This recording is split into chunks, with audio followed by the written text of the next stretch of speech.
Мгм. Так. А, Давайте.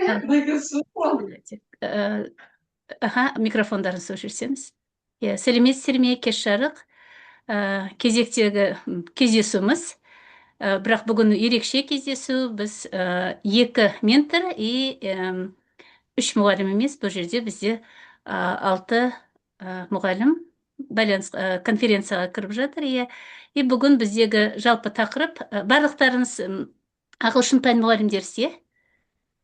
жоқ, орыс тілден бір кісі бар екен. Эльмира, да? Мхм. Хорошо. Жақсы. Жалпы бүгін біз Әлия апаймен бірге жүргіземіз. Әлия апай осында екінші ментор Алматы қаласынан. Жалпы бүгінгі тақырып бізде бір опять-таки обмен опытов дейміз ғой, тәжірибе алмасу ретінде. И мен қазір 1 минут поделиться.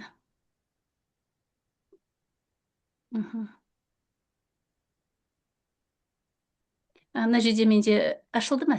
Көрініп тұр, иә? Иә, көрінеді. Мен ағылшын пән мұғалімдері деп ойлағанмын. Дегенмен былай экранды ашып сөйлеп отыра берейін, айтайын аудармасында. Experience sharing. Жалпы бұл тәжірибе алмасу ретінде кездесуіміз. Екі мектеп осы Акелиос бағдарламасымен жұмыс жасап жатыр. Біз Алматы қаласынан, енді тобым мені таниды, Ағаркеш Әділбековна есімім. Біз уже 3-ші жыл Алматы қаласында, 3-ші жыл осы Акелиос проектімен жұмыс жасап жатырмыз. Әлия апай, сіз өзіңіз кішкене таныстырып кетсеңіз айтып. Кеш жарық. Есімім Әлия Бақбергеновна. 78-ші мектеп мұғалімінің орыс тілі және әдебиет сабағынан сабақ беремін. Сіздермен танысқаныма өте қуаныштымын. Бізде де 3 мұғалім қатысады деген осы конференцияға. Аягөз Мелдеханқызы, Индира Мырзабековна, Мөлдір Талғатовна. Сабағымыз сәтті болсын, бір-бірімізбен тәжірибе алмасуымыз бір-бірімізге пайдалы болсын. Сұрақтарыңыз болғанда жол жөнекей сразу сабақ үстінде барысында, конференция барысында қоя отырыңыздар. Рахмет. Жалпы мен мына жерде запись экрана болып жатыр ма? Что-то мен соны байқадым. Иә, болып жатыр. Да? Рекординг деп тұр, да? Окей, аха. Так, ары қарай. Мына жерде менде енді мақсаттарымыз бүгінгі кездесудің да objectives. Аха, share effective. Мына жерде көрініп тұр ма қазір 1 минут? Толық көрініп тұр, иә? Share effective teaching practices, learn from each other's experience, identify ideas to apply in our work, and reflect on challenges and solutions. Жалпылама айтып кетсек, бұл жерде тәжірибе алмасу, жалпы қалай болып жатыр сабақтарыңыз? Енді қандай бір кедергі бар ма, немесе прогресстер болып жатыр ма, бір бөліссейік осы жерде. Менің менторстводағы мұғалімдерім, 2 мұғалім бастауыш мектебінде сабақ береді, иә? Ал 3-ші мұғалім ол орта буын сыныбында сабақ береді. Өткен кездесуде біраз талқыладық, иә? Проблемаларымыз. Проблема ондай бір технический проблемадан басқа проблема біз көрген жоқпыз. Жалпы технический проблемаларыңыз шешілді ме, Әлия апай? Шешілді, иә. Жақсы. Планшеттер жақсы қосылып жатыр ма сабақ үстінде? Қосылып жатыр, қазір қосылып жатыр. Жақсы. Қазір оқушылардың бәрі толық кіріп, ішіндегі тапсырмаларды жақсы орындап жатыр. Жақсы. Енді монета жинау оларды мотивировать ете ме? Иә, 190 монеталар жинап жатыр, жақсы жинап жатыр. Енді біреулері онша жинап жатқан жоқ, 5-6 монета минимум, ал көпшілігі жаңағы 100 монетаның үсті болып жатыр ғой, 100-дің 90 монета. Өздерінің де мотивация болды, оларға да жақсы болды. Оқушыларға да өздері қызығушылық танытып жатыр. Неге жеттіңіз бе? Сертификат алуына жеттіңіз бе, балалар? Сертификат алып жатыр ма? Жоқ, әлі ондай болған жоқ. Бізден аптасына бір ғана рет кіріп жатқаннан кейін бізде оған әлі жетпеді. Иә. Енді бұйыртса жылдың аяғына дейін мен ойлаймын, бір самый активный бала жоқ дегенде бір 2-3 бала сертификат алса, ол да жақсы болар еді. Соны обязательно бір не істеп, суретке түсіріп, оны бір шығарып аласыз ғой, скачать етіп, и қолдарына беріп, соны да бір кішкене жұмысымыздың жетістігі ғой енді. Сондықтан енді ойлап жатырмыз, енді может қолымыз босап андай қылып неғып жатырса, қосымша тағы да отырсақ бас сабақтан тыс деп та. Сол кезде де может кішкене мүмкіндік болар. Ол үшін бүкіл левелдің бәрін өту керек па? Қалай алады оны? Вот ол жерде жоқ, барлық левел емес, тоже определенный. Енді шындықты айтсам, менің оқушыларым тоже жеткен жоқ әлі ондай. Тоже вот күн аптасына 3 рет ағылшын сабағы болса, біз әрбір сабақты алмаймыз, сіздер сияқты. Менде себебі өзімде 9-шы сынып, старший сынып болғандықтан. Ал 5-тер ол с удовольствием алады. 9-дың бір слабый классын алдым. И олар енді мотивация ондай жоқ. Олар бізден жақсы ғой, старшеклассниктер. А вот кіші класстар, Али апа екеумізде бастауыш қой, бастауыш сыныптар, олар енді қызығушылықпен жасап жатыр ғой, бірақ ары қарай біз көтеріле берейік десек, оның ішінің бәрі кейбіреулер уже күрделеніп кете ма деп тұрмын да, өзім ойым. Ана жерде содержаниесіне қарап жатырсыз ғой, сабақтың бар ғой. Планмен, ыңғайлы. Тақырыппен сәйкестендіріп өтіп жатырмын. Орыс тілі апай, Али апай, сіздегі орыс тілінен біліп? Насиболина. Сізде қандай? Менде 6-лар жоқ, 6-шы сынып жоқ, тек қана 5 пен 7. 7 онша қызықпайды. Да. В силу своего возраста уже им не очень интересно. Ой, апай қызық емес қой, бұл бізге оңай ғой дейді де қоя салады. Кішкентайлар тырысады, 5-тер қызығып жатыр. Да, вот кажется, самое основное это 4-й, 5-й, да, кто очень заинтересован. Да, но только у нас мы не можем вот так плавно идти от начала до верха, до B2, потому что то, что касаемо наших тем, приходится прыгать с одной темы на другую. Если в одном уроке берем грамматику, то видео или что-нибудь такое, объяснение в другом месте.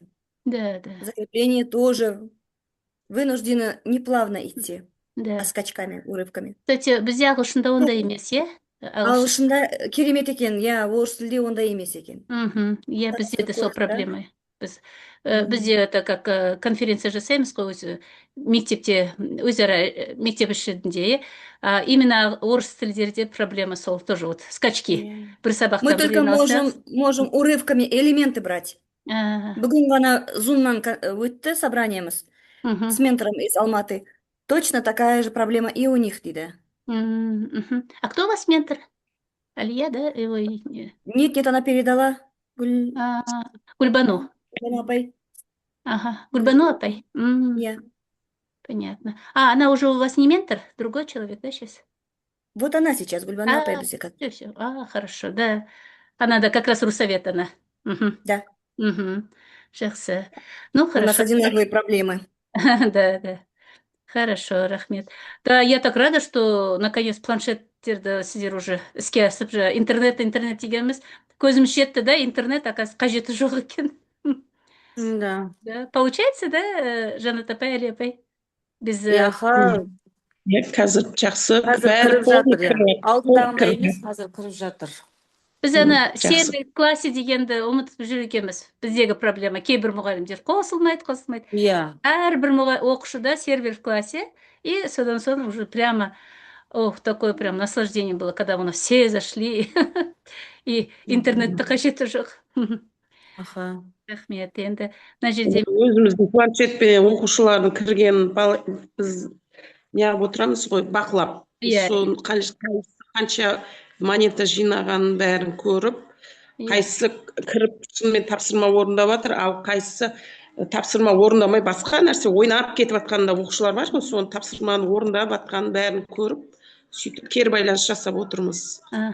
Жанат апай, а вот басқа ойын ойнағанда олар Акелюстан бөлек, или же сол Акелюстағы басқа сабақтар? Акелюстың ішіндегі біз негізінен тапсырманы орындаса дейміз ғой. Арасында одан шығып ойын ойнайтын да бар екен, өткенде айтқандай монетасына киінуге де болады екен.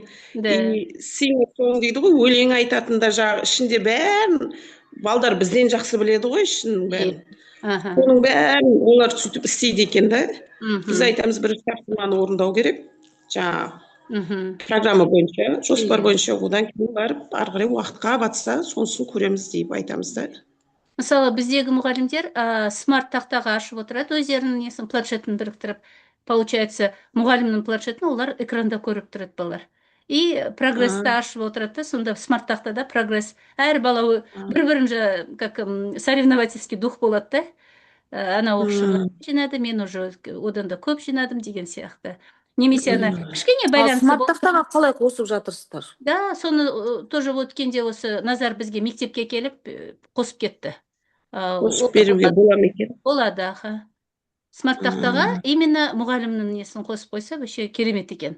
Себебі балалар все уже на экране прогресс көрініп тұрады, әр баланың. Біздер оны қоса алмайды екенбіз сонда, ондай істемедік. Біз ондай әлі істемедік, апай, олай қосамадық. Біз ондай істеген жоқпыз ба? Да, онда несін жолын үйреніп алайын, қиын емес. Қиын емес деймін, ол өзі келіп бізге не істеп кетті. Сіздер сұраймыз онда ендігі сабақта қалай қосуға болады. Үйренейік, аха. Жақсы. Енді мен мына жерде әдеттегідей бірнеше сұрақ қойдым, бұл сұрақтарға біз енді жауап беріп жатырмыз. Жанат апай, сізде бір ақылдасатын речь бар дедіңіз, иә? Бір жерде выступлениеңіз бар. Алия апай айтты ғой, Кезбаева, Алия апайымыз айтты. Иә, ол кісі өзім оқимын деп айтып еді. Білмеймін, ол кісіде жаңа телефон неғып тұр деді ғой, свет болмай тұр, сосын мен почему-то сіз деп ойладым. Жаңбыр болып жатыр ғой, сол техникалық ақау болып тұр ау деймін. Әйтпесе ол кісі дайын деп отыр еді. Иә. Ол выступлениясы бар, иә, значит, бір жерде. Иә. Семинарда. Жақсы. Басқа, в принципе, енді біздің мақсатымыз осы, қандай бір қиындықтар, немесе осы өзім бір такой очень спортивный интерес тема, қалай болды екен, планшеттер қосылды ма, проблема жоқ па, өткендегідей жан-жақты Назарды қинап едік. Бізге де келіп мектепке прям әрбір нені қосып, үйретіп. Бірнеше рет кездесеміз, бірақ вот сол, потому что мы же не информатики, да, немножко непонятно. Кейде бір сұрақ қоясың, жауап бере салады, ол өзіне өз тілінде түсінікті, маған түсініксіз. Иә, бізге де солай ғой, түсініксіз. Сол нәрсені олар информатиктерге үйретсе, әр жаңағы мектептегі информатиктерге қалай экранға қосуға болады деген сияқты. Сол кезде кішкене дұрыстау болар ма еді, бізге былай істейсіңдер деп көрсетіп үйретсе де. Иә. Сол жақсы. Али апай? Бізге де сол балаларды қызықтыру үшін үлкен класстарға өте қиын соғуда. 5-6 класстың оқушылары өздері прям с удовольствием ойнайды. Әсіресе мен басында сабақты бастаған кезде сабақты жаңа тақырып өтіп, оларды бекітетін кезде жаттығулар орындаймыз. Жаттығулар орындап болған соң, кіші класстың оқушылары, 5-6 класстың оқушылары күтіп отырады. Апай, біз бәрін білдік. Бізге енді планшет бересіз ба, әкелеспен біз ойнаймыз. Мен айтам, сіздер осы ойынды ойнау үшін ғана келесіңдер ме екен?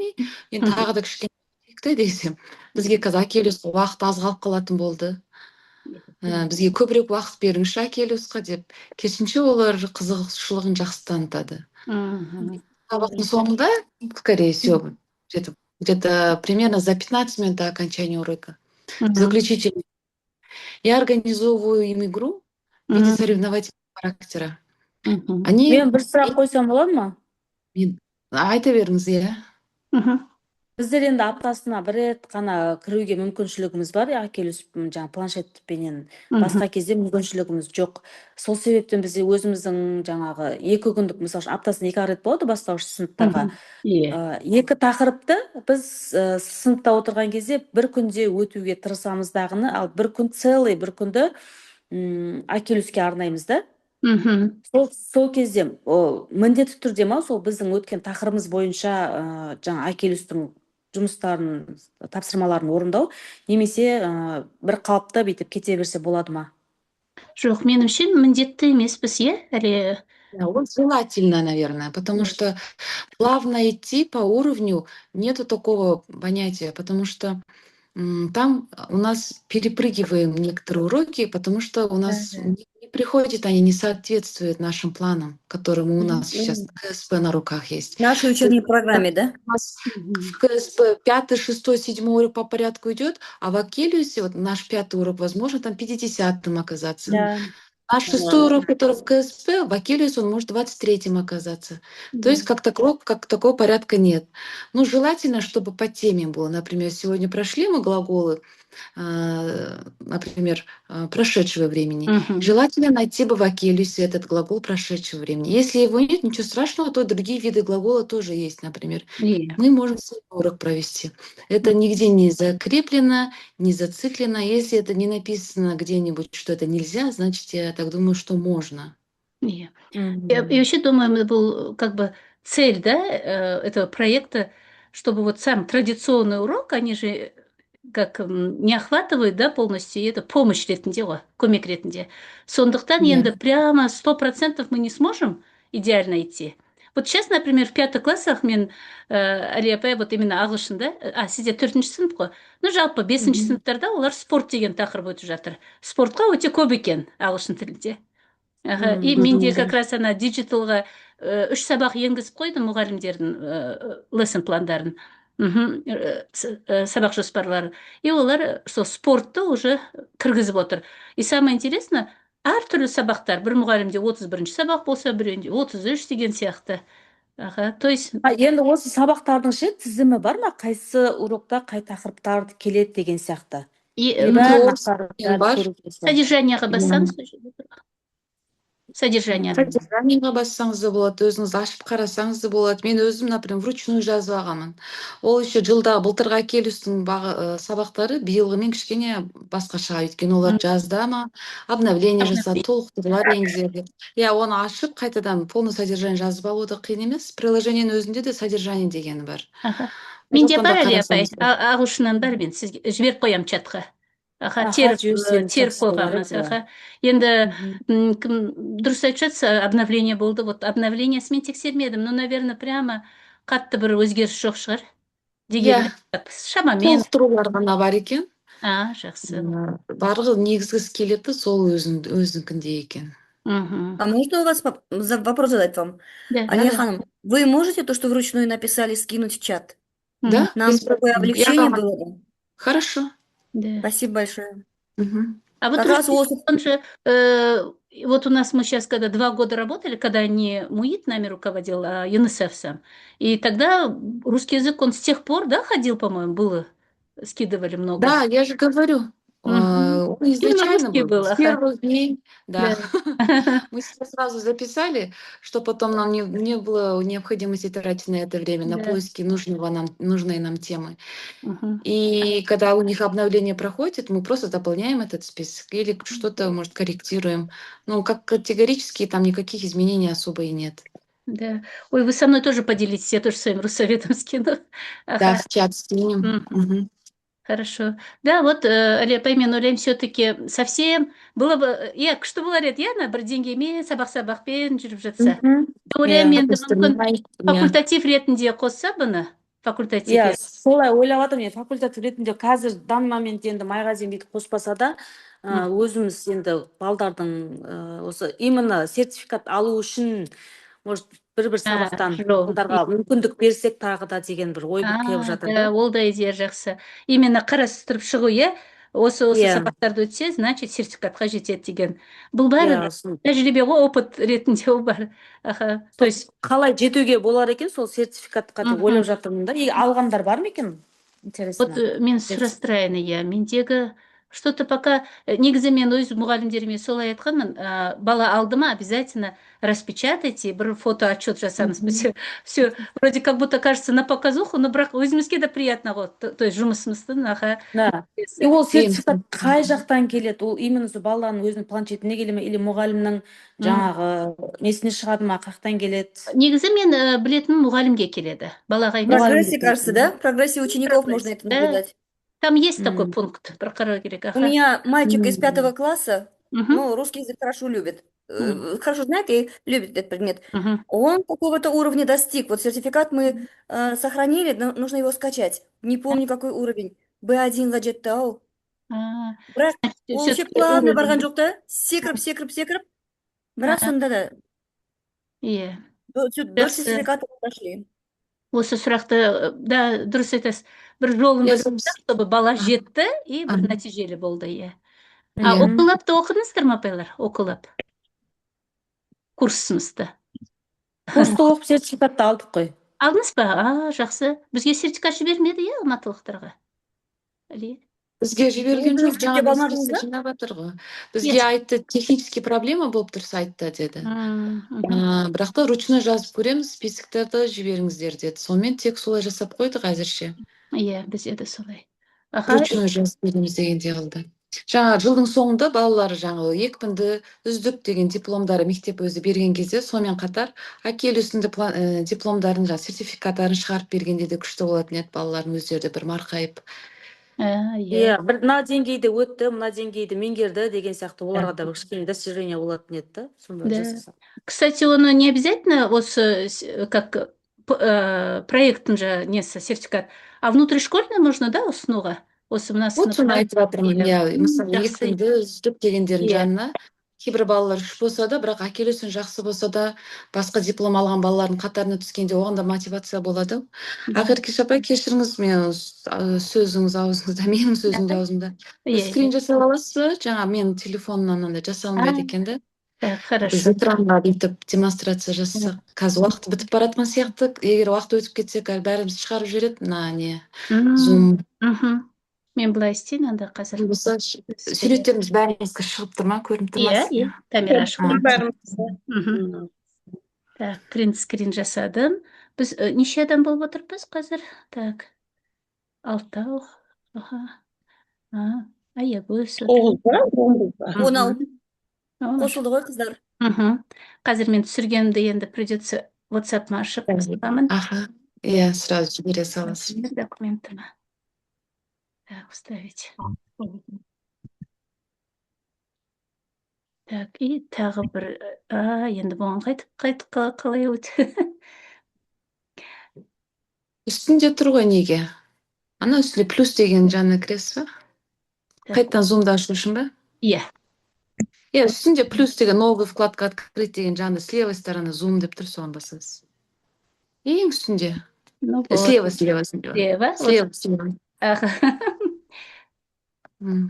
Не вижу. Не мешает, жарайды осы деп сөйлей берсек. Ладно, теперь я тогда... Қапты. Жақсы. Мына кірме екен, Ой, Камала... Жаңағы сұрақты... Ашасыз ба камераны істейле? Осылай түсіре берейін ба? Жақсы. Потом скрин не істеп, вырезать етемін ғой, демлеп. Бағанағы сұрақты дипломдар жайында сертификаттар алатын жаңа оқушылардікі. По-моему, назарлардан да сұрап көрсе де болады, да? Мы же это где-то должны же отслеживать, наверное. Бір жерде бір кішкене полномочия бізге береді ме екен? Қай жерінен көрсек екен дегендей. Егер реті келсе, соны алып, оқушыларға да берсек. Кері әсері болмайды деп ойлаймын. Да, жақсы. Басқа бір сұрақтарыңыз бар ма? Басқа сұрақ жоқ.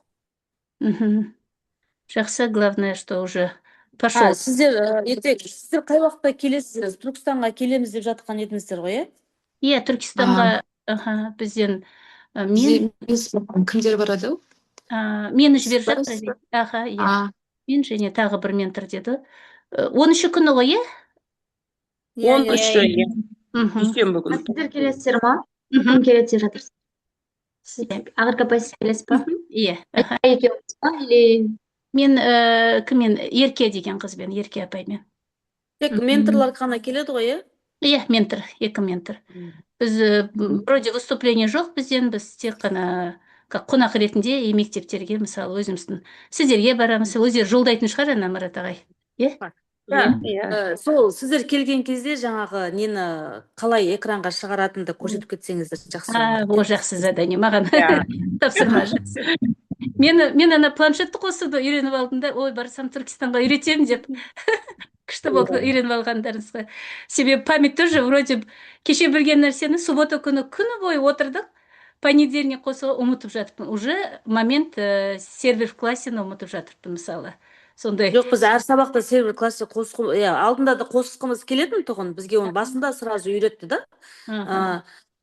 Осы кеше бір күн болды, бір класты мен қостым серверге. Сол кезде барлық оқушы почти тіркелді сол серверге да. Да, енді любой бір нәрсе практика ретінде ғой, практика. Неміс, practice makes perfect дейді ғой. Вот. Ладно, жақсы. Онда маған сондай үлкен тапсырма, экранға байланыстыруды үйренейін. Жақсы береді, позорын шығармай деп, білдім деп ұмытып қалмайды. Себебі ол ұзақ өзі былай шықлап, олар өздері өз жұмысы болғандықтан, біз түсінбейді екенбіз жанында тұрып. Сол әр этапты бүйтіп сразу скрин қылып бүйтіп ұстап отырса, чтоб не қойып, сол кезде может запись жасап, қайсыдан екен, қайсы екен да. Жақсы. Жас маман. Жас маман сияқтысы. Сізде қалай болып жатыр? Сабақ өтеміз, аз көресіздер ғой, Түркістанға келгенде. Машалла. Отыз бір апайымыз келгенбіз біз. Жақсы. Бәрі жақсы, біз үйреніп кеттік бейімделіп әкеліс бойынша. Оқушылар да қызып жатыр, кәдімгідей айтады ғой, Америкадағыдай білімді алып жатыр апай деп. Молодцы. Қалдың өзінде, кәдімгідей күшті ғой апай, таң қалып алғаш көрген кезде. Кеше мысалы Астанада болды ғой, республиканский тоже конференция. Жақсы нелермен бөлісіп жатыр, сабақтары, басқа. И приятно уже осындай деңгейде көтеріп жатқан. Сол команданың ішінде өздеріміздің болғанымызға да өте жақсы, Сол жақсы. Басқаларыстағы. Алия апай, айтатыныз бар ма? Қосатыныз? Біздің ментор апайымыз. Негізі уже вопросымыз жаңа анықталды. Осы сертификат жайында анықтап білейік. Сәтін берсе, келесіде тағы да осында конференция жасағанда осының результатымен бөлісуге тырысамыз. Рахмет. Бүгінгі сабаққа қосылып, атсалысып, бірге анықтап, ойларыңызды бөлісіп атқандарыңызға, уақыт бөліп атқандарыңызға ризамыз. Рахмет. Сіздерге де рахмет. Барлықтарымызға ыңғайлы болып тұр, кешкі уақыт. Жақсы. Көп рахмет, кездескенше. Мүмкін кездесуден соң тағы бір зум ұйымдастырармыз, 15-не дейін 2 зум деп жатыр, ол 15-не дейін как раз барып келеміз, бұйыртса. Жақсы, сау болыңыздар. Көп рахмет. Сау болыңыздар. Рахмет.